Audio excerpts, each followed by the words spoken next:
But as a guest, I want to be where people are happy and engaged. I don't necessarily want to go into a place where I'm just another order going into the kitchen.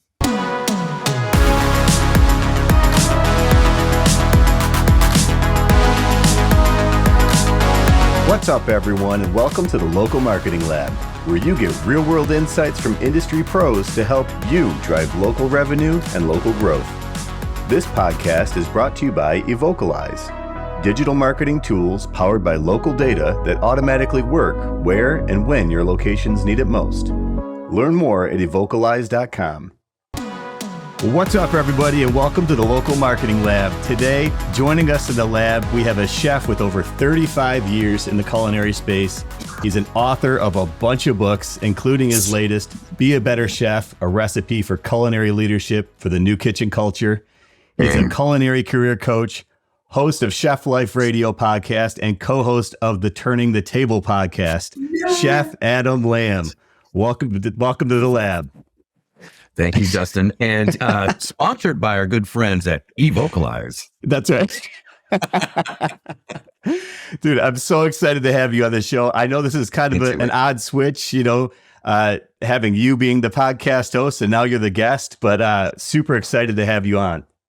Thank you, brother. I'm very excited to be here.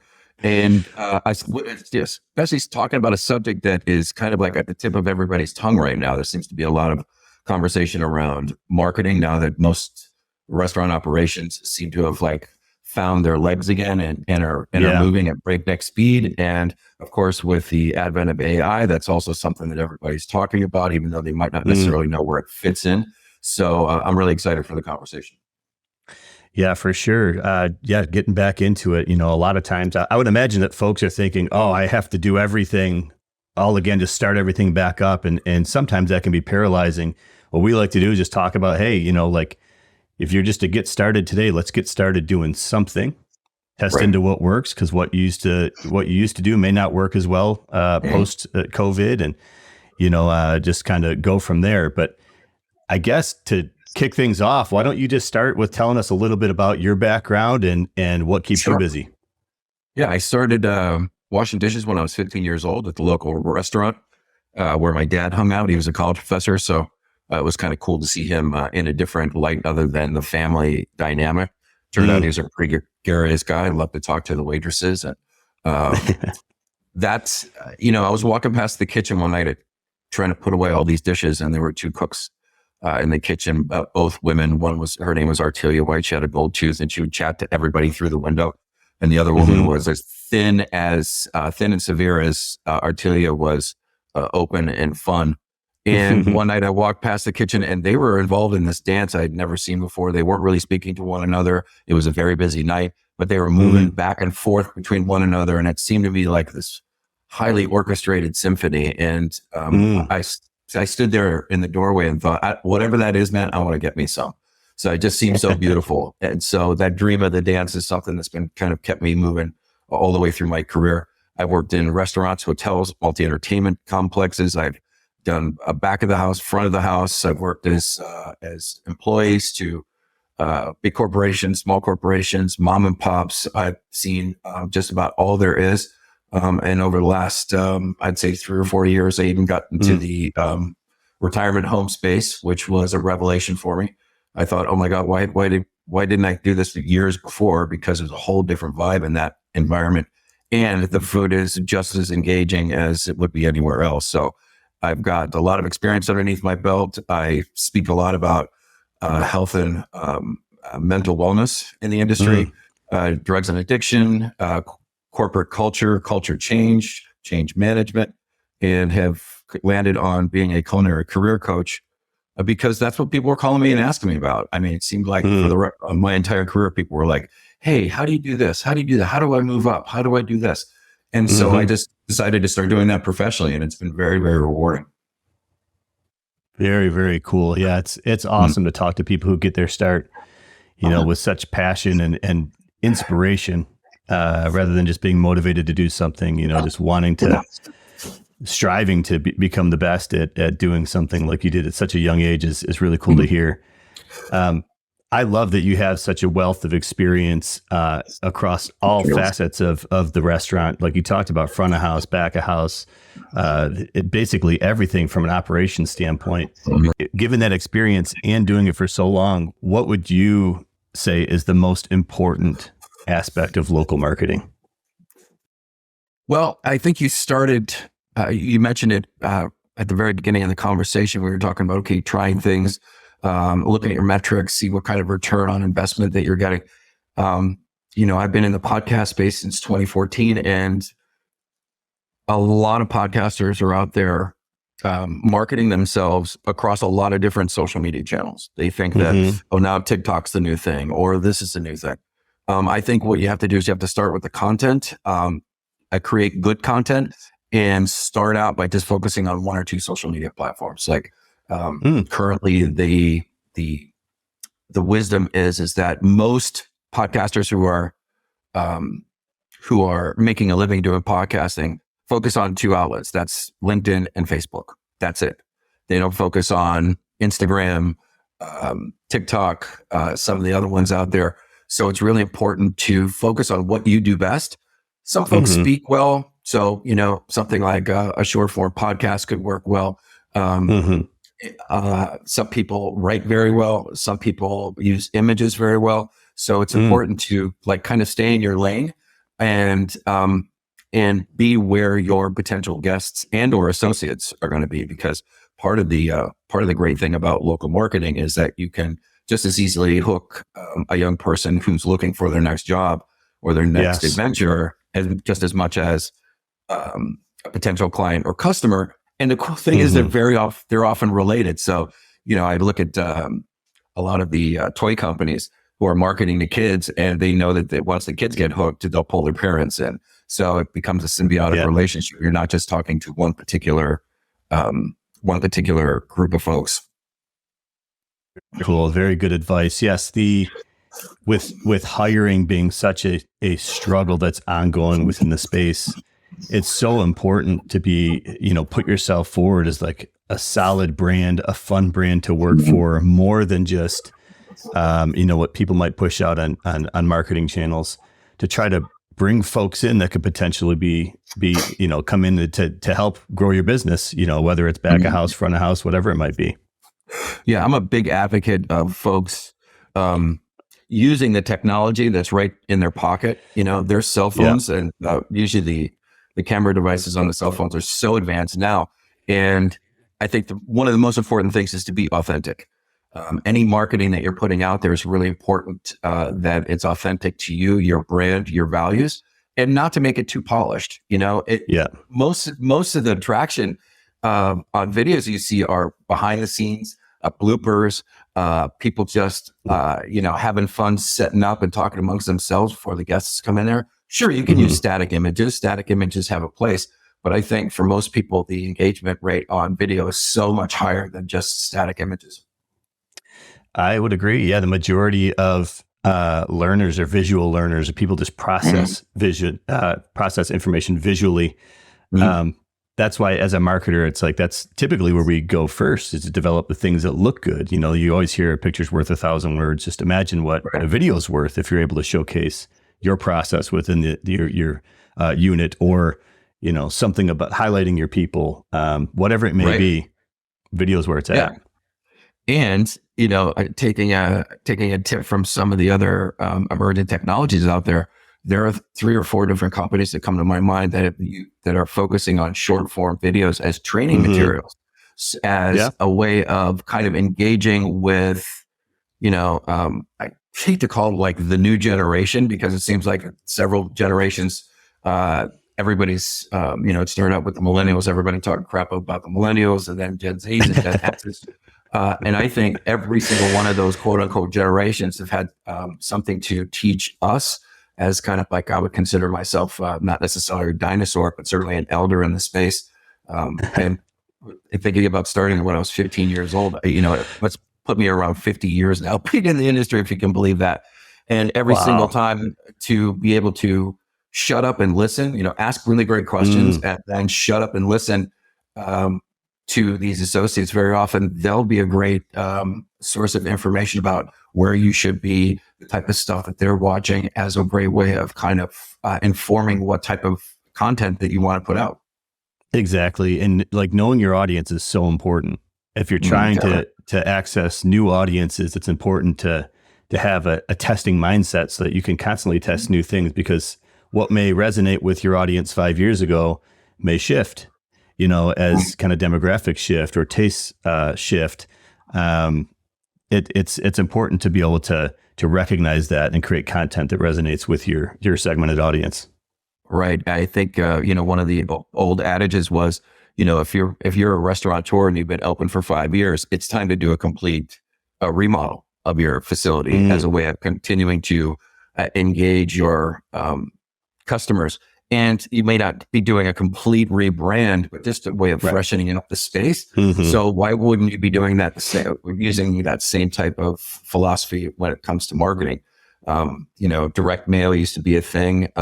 And I still get a ton of direct mail from restaurant companies through. And I'm like, I wonder what their return on investment of that is, because it seems to me to be, again, it's so easy just to kind of shuffle that up and throw that away, as opposed to something that's really going to engage you and grab you. I can tell you how many times I might be sitting outside or taking a break from work only to flip through some short form videos on a social media platform just because it's so engaging. So to me, that's where the edge is right now, I think.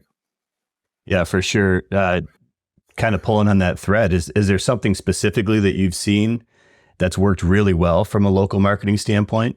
The ones that I engage with, again, are kind of, I'm thinking of this one particular guy who's has a hot dog restaurant, and he has some crazy combinations. And so on a Friday, he'll pop up a quick little video where he's in the kitchen talking about that particular thing he's doing. And he's so excited that it's like, oh my God, man, I got to go try that. So again, it comes back down to that authenticity. He's not trying to be anything more of what he is, but he is sharing his enthusiasm for what he's doing.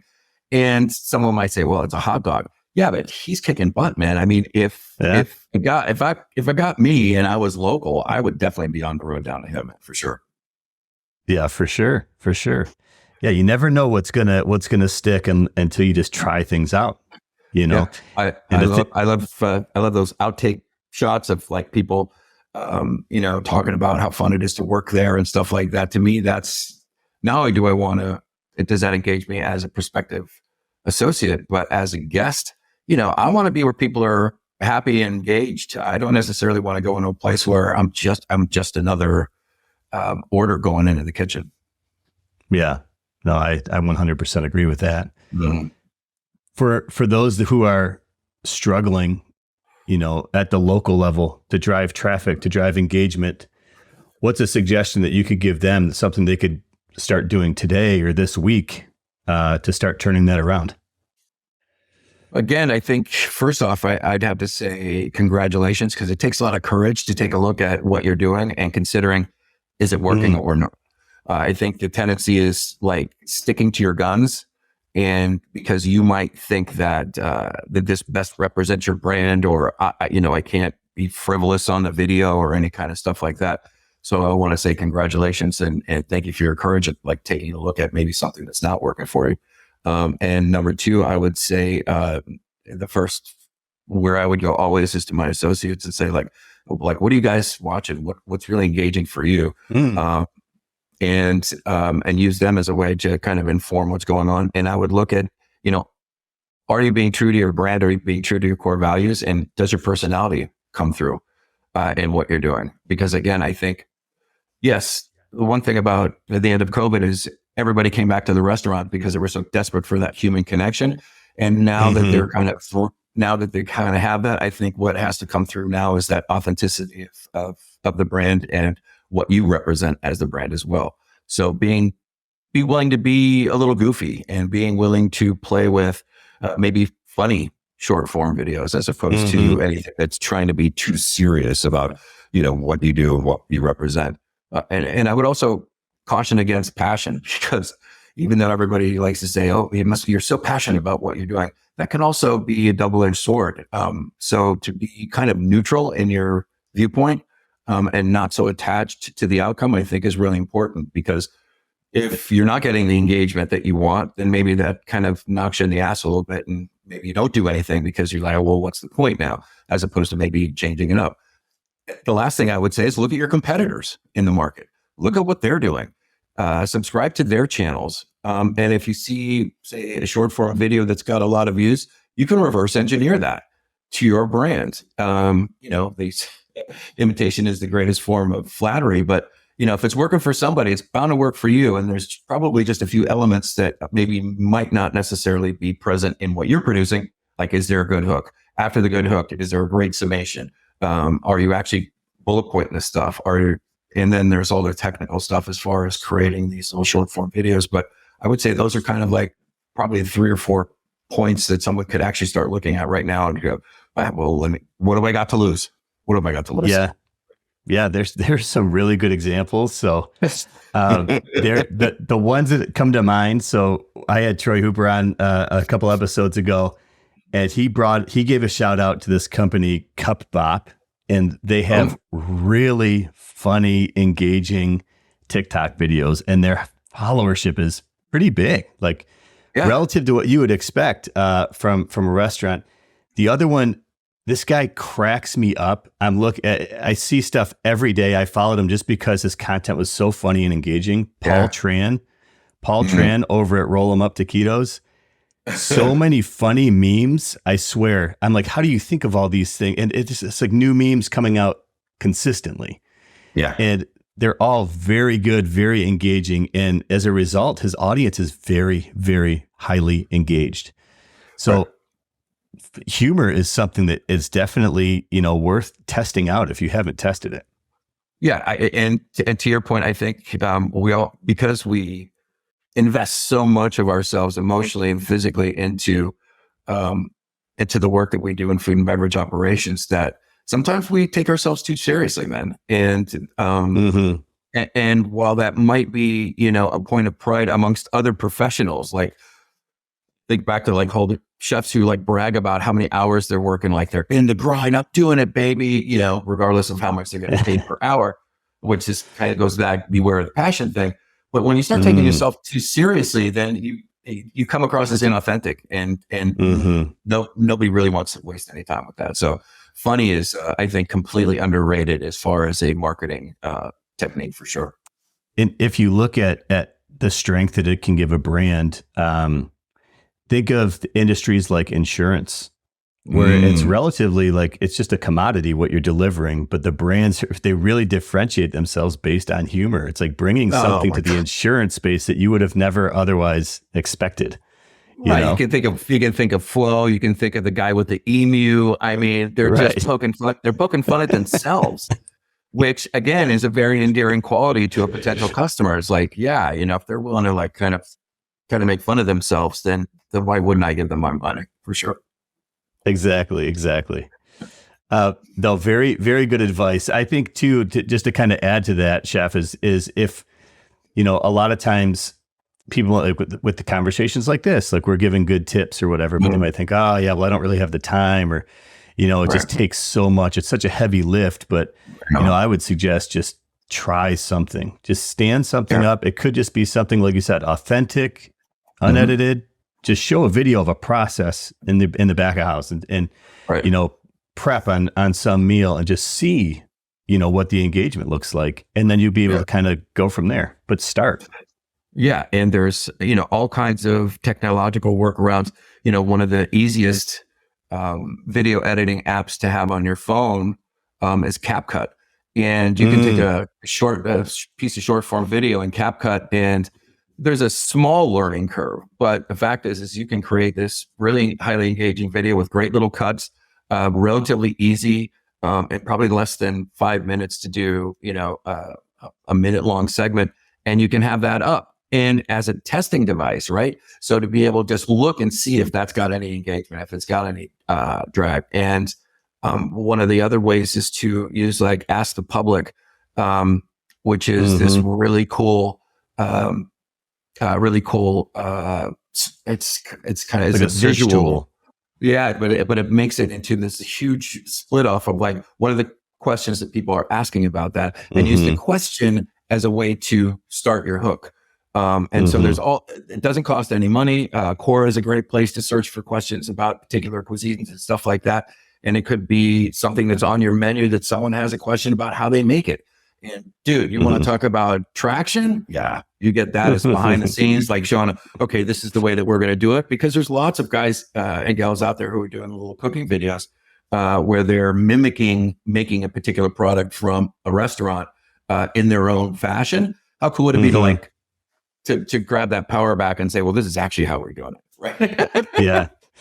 You mentioned earlier on in the conversation, you mentioned AI. I can't remember who the restaurant was, and I'm kicking myself because of it. But there's a restaurant that was using ChatGPT to create menu items, and then they would put it on their menu to actually test new things, and they were making a ton of social content around it.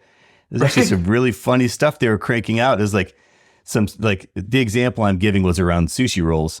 And they were reading off the ingredients, the instructions, and then the sushi chef was like, yeah, that's a California roll. Like, not interesting, right?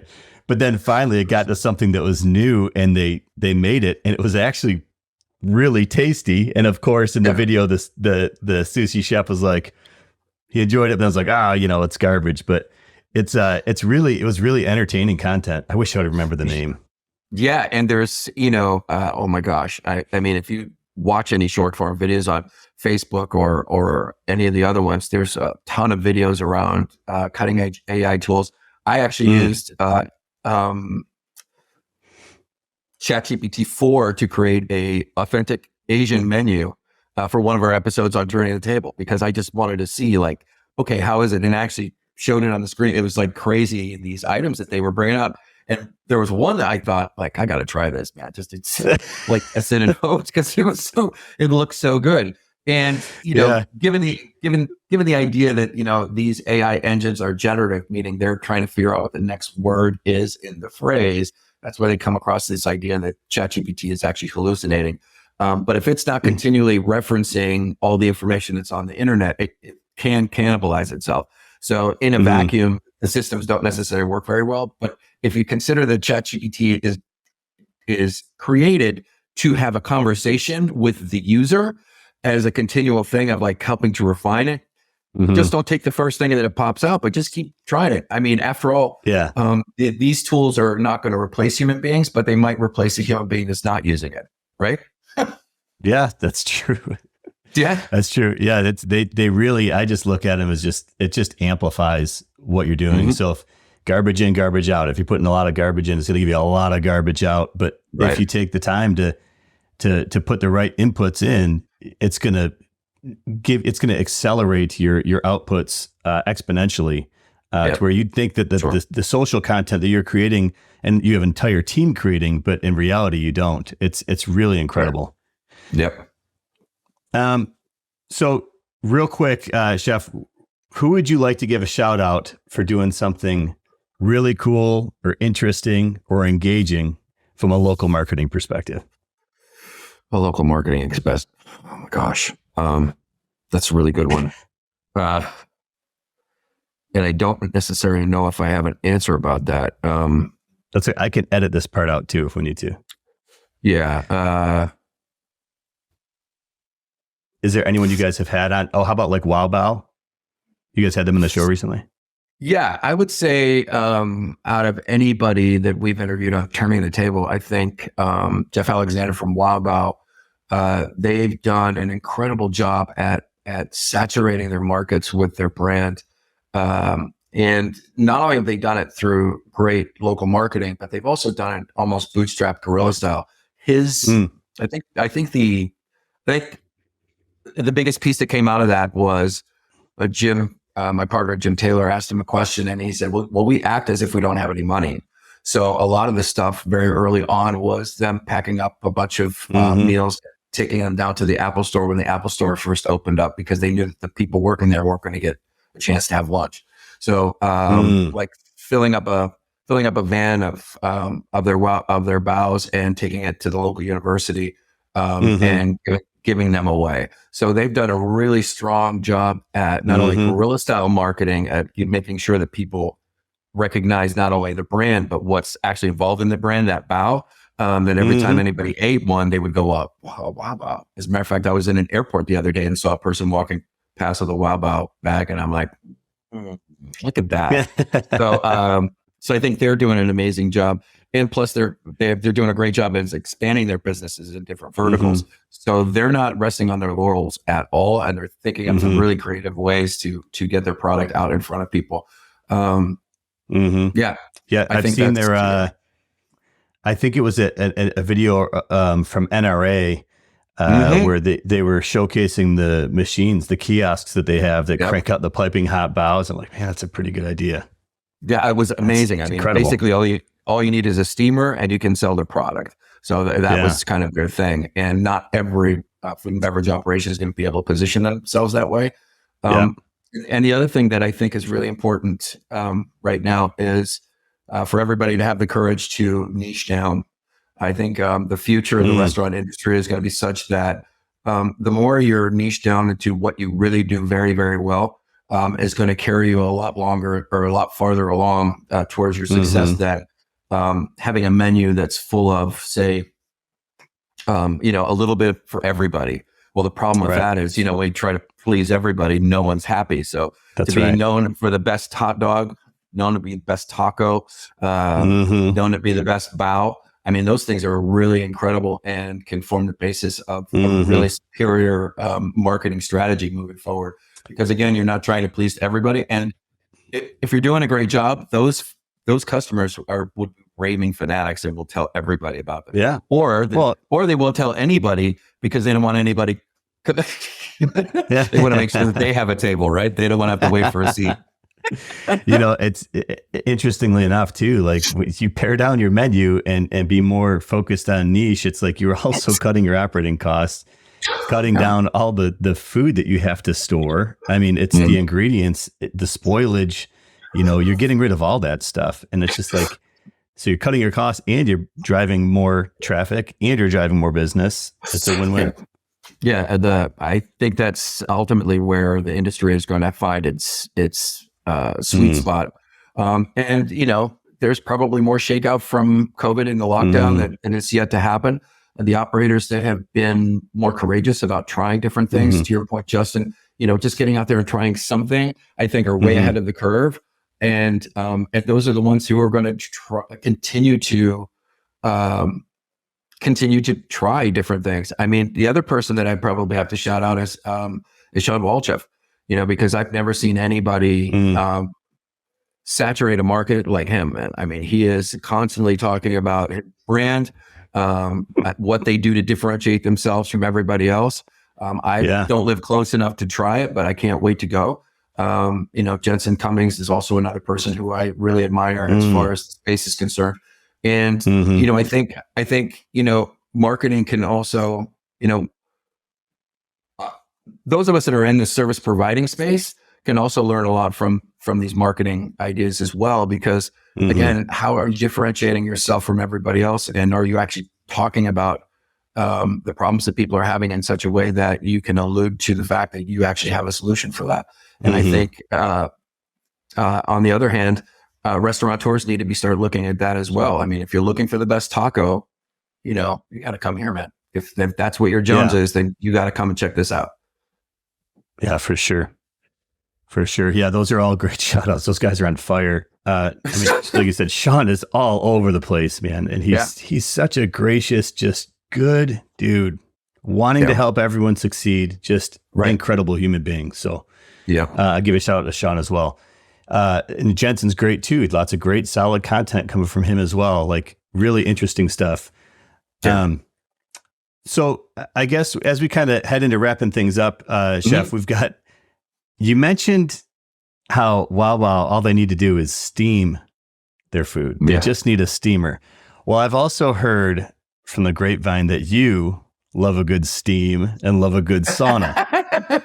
and given that you are the chef that you are, I thought this would be a great time to show what I envisioned you doing in the sauna, steaming the veggies, prepping the meal. It reminds me of Kramer in the shower when he was cooking the pasta. Awesome. That's awesome. I love it. I can't wait to see what you do with my AI. That's right. Anyways, Chef, it was a lot of fun having you on the show. Before we sign off, why don't you give us all? Before we sign off, why don't you let us all know how we can follow you? Sure, Justin. And again, thanks for the opportunity to be with you, man. I always enjoy our conversations because I always walk away a lot richer for it. So thank you for that. You can find me at cheflifecoaching.com. You can find me on LinkedIn as Adam Lamb, on Facebook as Chef Adam Lamb. And I am, doing my thing as far as like looking at what's working and what's not working as far as my own marketing is concerned. So this is always a great pleasure to be with you because it gives me some stuff to think about. And even though, probably already know this stuff, but to be reminded of it is a great thing. So thank you. You bet. Yeah. Every day I learn something new every day. Even if I've already known it, you forget about it over the years. And it's like, oh man, that's a good nugget I need to bring back. Yeah, no doubt. Well, that does it for today. Make sure you follow and subscribe to Chef Adam Lamb. Follow, subscribe, Let me start that over. Son of a. Did you touch the top of the mic? I muted it with my chin. Okay. Well, that about does it for today. Make sure you follow and subscribe to Chef Adam Lamb, to the Turning the Table podcast on LinkedIn, to Chef Life Radio on social and your favorite podcast platforms. Chef, it was a ton of fun having you in the lab today. Thanks for joining us and giving us your insights. Appreciate that. Thanks very much, Justin. You bet. As always, thanks for joining us in the Local Marketing Lab. This podcast is brought to you by Evocalize. To learn how Evocalize can help you grow your business, visit evocalize.com. If you learned something new from today's episode, don't forget to subscribe on your favorite podcast platform and follow us on LinkedIn and Facebook at Evocalize. That's EVOCALIZE. And on X at Evocalize Inc. And remember, keep innovating and trying new things. You never know what's going to connect with your audience until you try. And until next time, thanks for listening.